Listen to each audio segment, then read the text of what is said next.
21 April পরীক্ষা বিগত সরকারের টাইম সেট করে দিয়েছে, প্রশ্নপত্র করেছে, সব তাদের সেট করা, তো সহমত করেছে। এখন হঠাৎ করে শিক্ষার্থীরা তারা ভাবছে যে তারা আগের মতো মব করলে, ফেসবুকে আমার বিরুদ্ধে হাহা দিলে আমি বোধহয় ঘাবড়ে যাব না। তো যারা লেখাপড়া করবে না, যারা টিকটক করবে, যারা লেখাপড়া করতে চায় না, তাদের নিয়ে তো আমি চিন্তা করছি না। আমি চিন্তা করছি যারা লেখাপড়া করবে। নাকি মন্ত্রীর পদত্যাগ দাবি করে, আরে ভাই পদত্যাগ তো আমার করতেই হবে যদি কিনা আমি পরীক্ষা ঠিক মতো না নিতে পারি।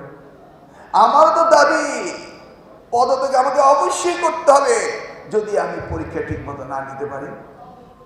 তাহলে তাদের তো চিন্তা করতে হবে, তারা পরীক্ষা ঠিক মতো দেখে, আর তাদেরটা যদি আমি ঠিক মতো না করতে পারি সেটা তো আমার দুর্বলতা প্রমাণই হবে।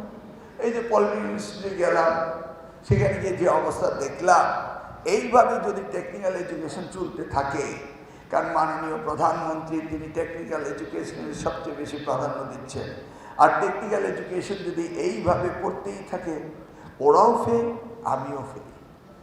কারণ আমি যদি এটাকে ডেভেলপ না করতে পারি তাহলে আমাকেও তো উনি বাদ দিয়ে দিবেন। কারণ এবারকার প্রধানমন্ত্রী তিনি শহীদ রাষ্ট্রপতি জিয়া রহমানের ছেলে, তিনি বেগম খালেদা জিয়ার ছেলে, তিনি জানেন এই রাষ্ট্র গঠন করতে হলে কী করতে হবে, এবং তিনি করে ছাড়বেন ইনশাআল্লাহ।